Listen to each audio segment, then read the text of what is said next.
Good day, everyone. Thanks for joining me in this political discourse.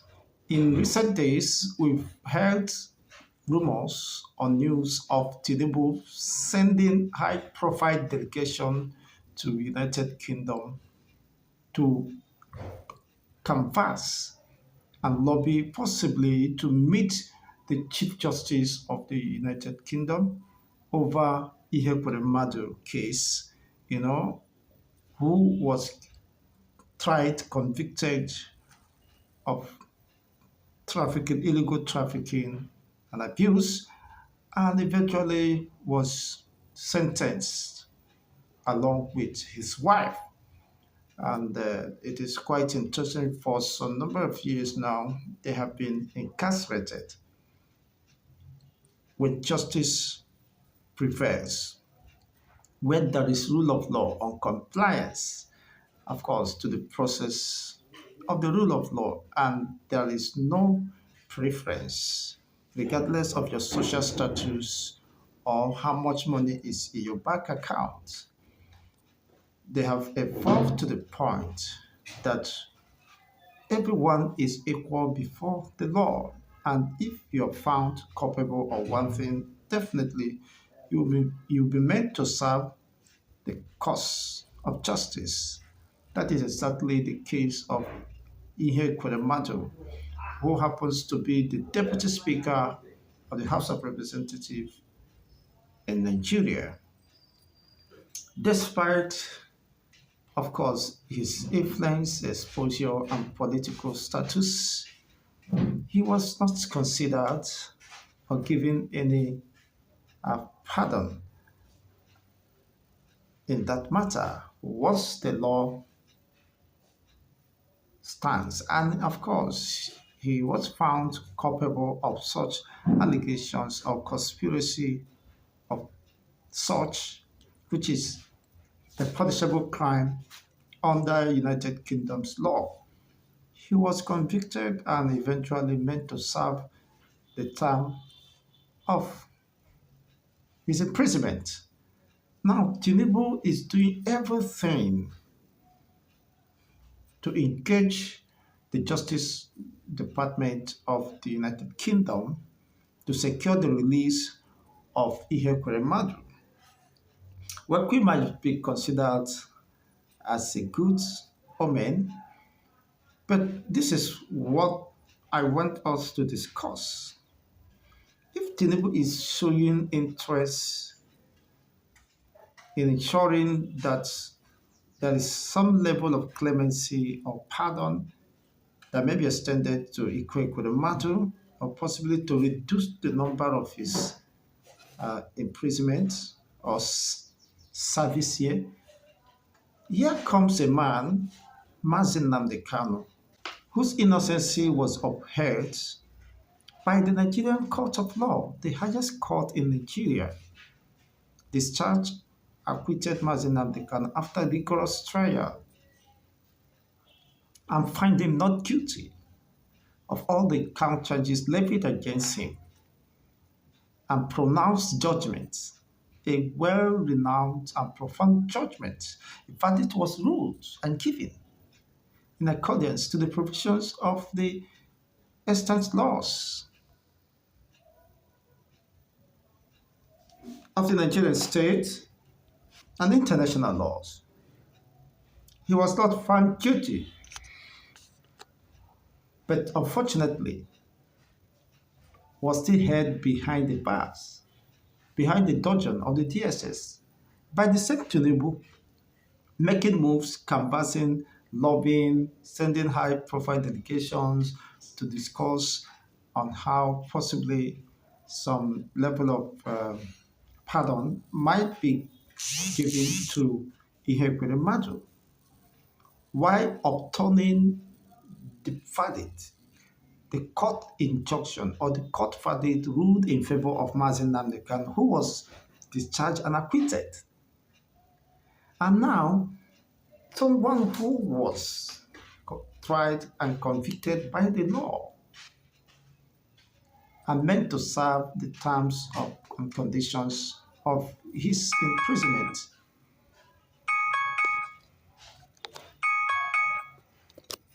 Sadly today, Mazi Nnamdi Kanu, 5 years plus, has been incarcerated without any conviction. In fact, he was tried and the courts of law of competent jurisdiction set him free, discharged and acquitted him, and ordered Nigerian government, the federal government of Nigeria, to compensate him for the gross abuse of his fundamental right. And more so, bordering on the fact that the case instituted against Mazi Nnamdi Kanu lacks the substance of justice. On the basis of jurisdictional violations, the Nigerian government does not have the jurisdictional competence or rights to try him in the first instance, which Mazi Nnamdi Kanu recently has filed a suit demanding that Justice Omotosho should refrain from giving any verdict as slated for 20th of this month. On the basis that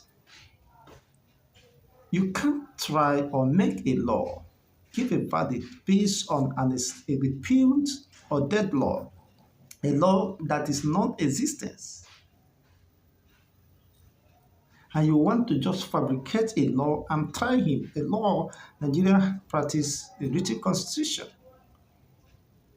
And such law was not captured within the Constitution of the Federal Republic of Nigeria, and you still want to try him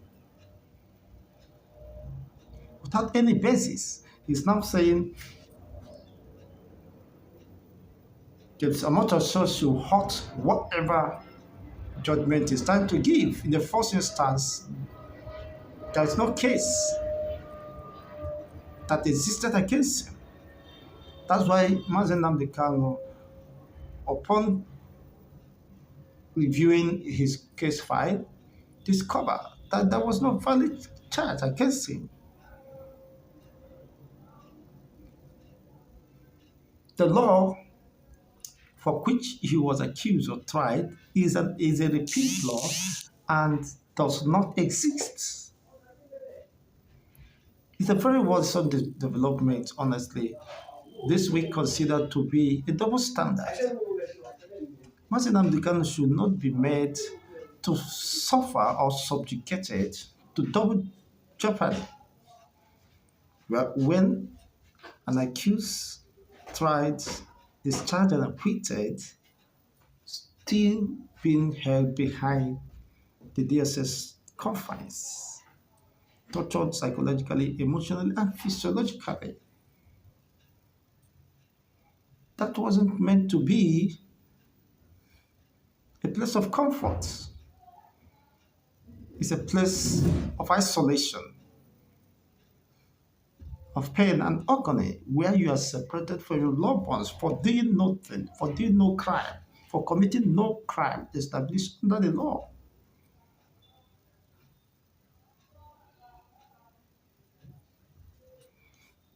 He sat on the justice of Mazi Nnamdi Kanu and demanding the release, sending delegations to the United Kingdom to possibly lobby for the release of Ekweremadu.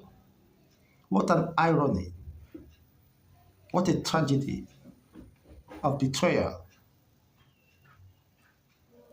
of the Constitution.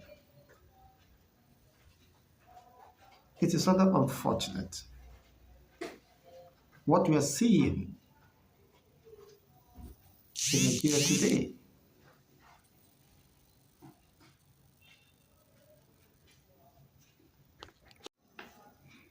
So you want Mazi Nnamdi Kanu perpetually incarcerated or possibly detained arbitrarily while you are seeking for the release of your political allies, possibly for the very reason of lobbying or canvassing for votes in the eastern region.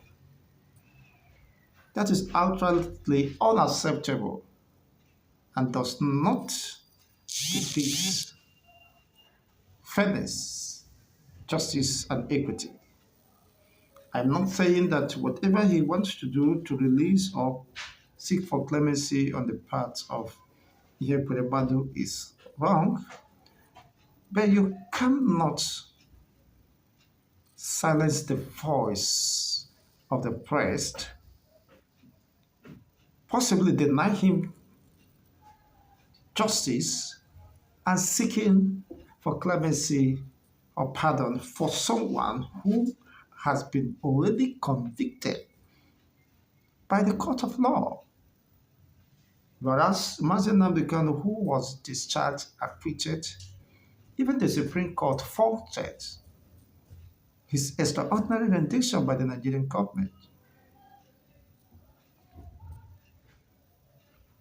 And yet, in defiance to the ruling and the verdict of the court of law, Nnamdi Kanu is still being held behind the bars, behind the DSS dungeon. And what exactly is Tinubu's administration seeking to do with Nnamdi Kanu's endless incarceration? These are issues of concern. We begin to ask, people are beginning to understand there are underlying factors. This is not just about the dispensation of justice. There are certain vested interests being romanced around Nnamdi Kanu case. What was his offense? No, you know for sure that he has no case to answer.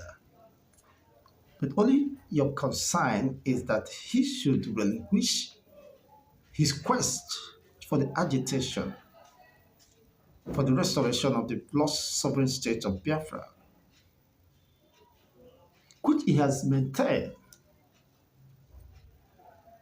on several occasions that this is his right.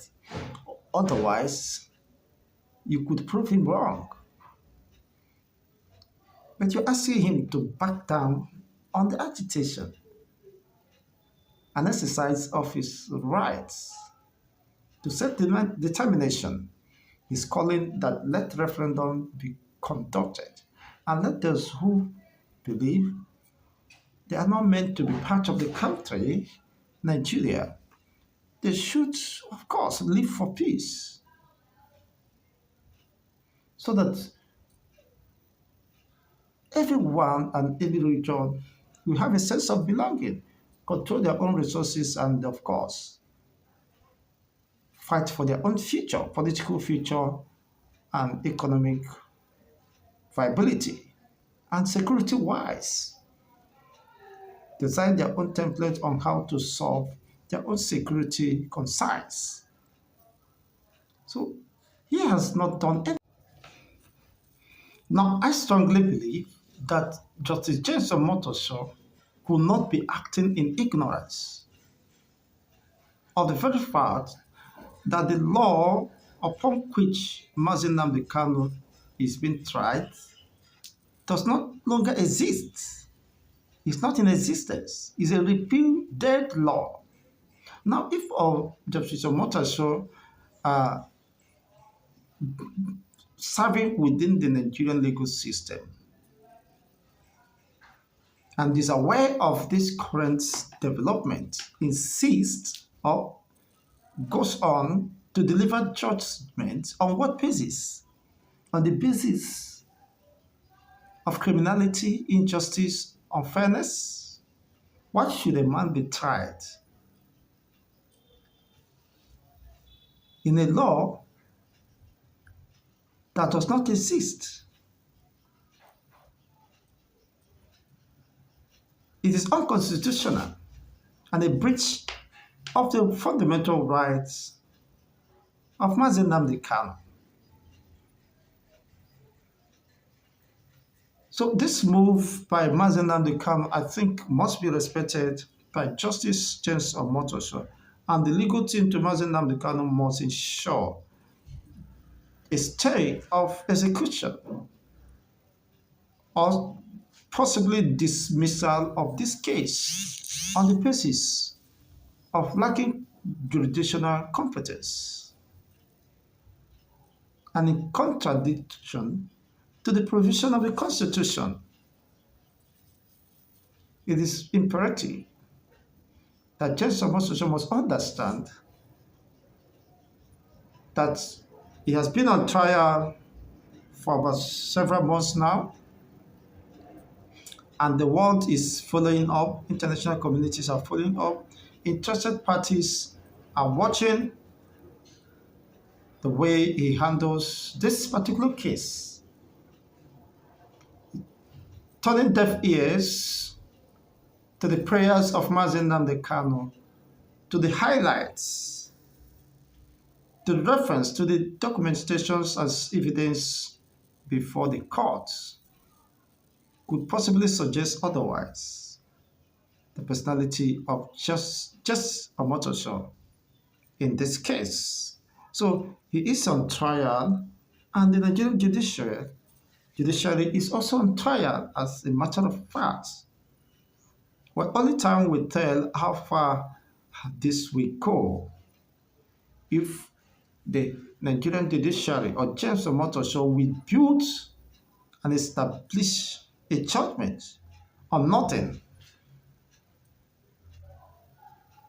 without reference or respect to the provision of the Constitution. It is not written anywhere in the Nigerian laws. It is quite interesting development. Nnamdi Kanu insisting of no case submission and having filed a plethora of evidence of the previous rulings of the High Court of Enugu, Abia State, and the Appeal Court in Abuja, and the interpretation of the Supreme Court, which is seeking to correct the erroneous judgment or interpretation that was given by the Supreme Court.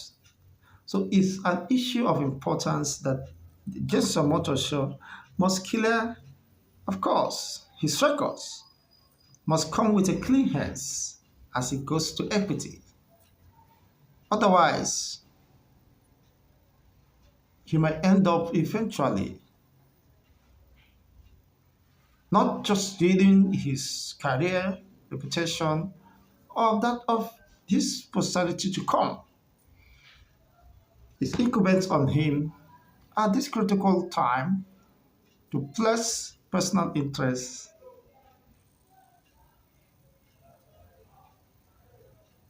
underneath the collective interests of justice. The justice must come first, must be prioritized, and possibly he might be saving himself from such embarrassment that might outlive his lifetime here on earth.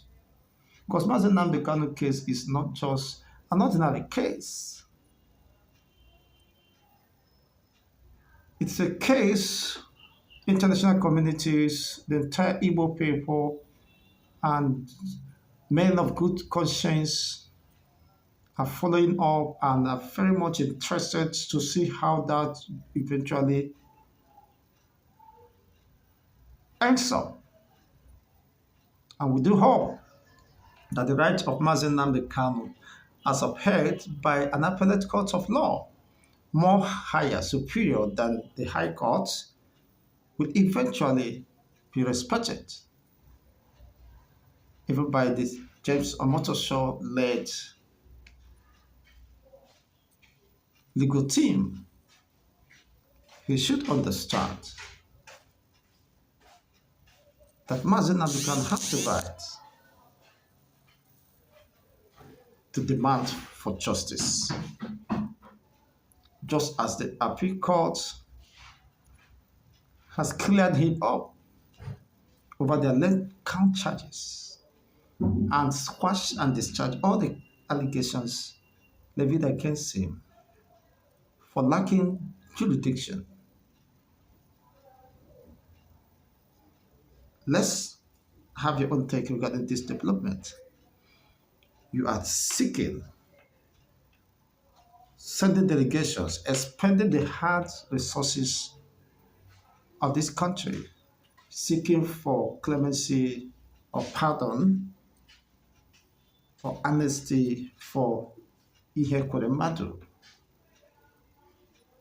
Whereas Mazi Nnamdi Kanu, who has already been tried, despite the fact that the Nigerian government lacked the legal rights and jurisdiction to try him, he was forced and was brought to the courts forcefully against his will, against international laws and trade conventions. And yet, he won the case against Nigeria in Nigerian court of law. And yet, you have the guts, the effort to continue his endless incarceration, seeking the release of Ekweremadu that is far away from this country, while under your watch, perversion of justice and endless persecution of a man found not guilty by Nigerian constitution, by an appellate court of law. It is certainly unfortunate. Don't forget to like, share, and subscribe for this channel for more political updates. I want you to reflect and reason. Of course, give us your own position via the comment section. What do you think about what exactly is going on? Could that be condoned in every consideration? You are holding a man who is already free, discharged by the courts, and you wouldn't let him go to exercise his liberty.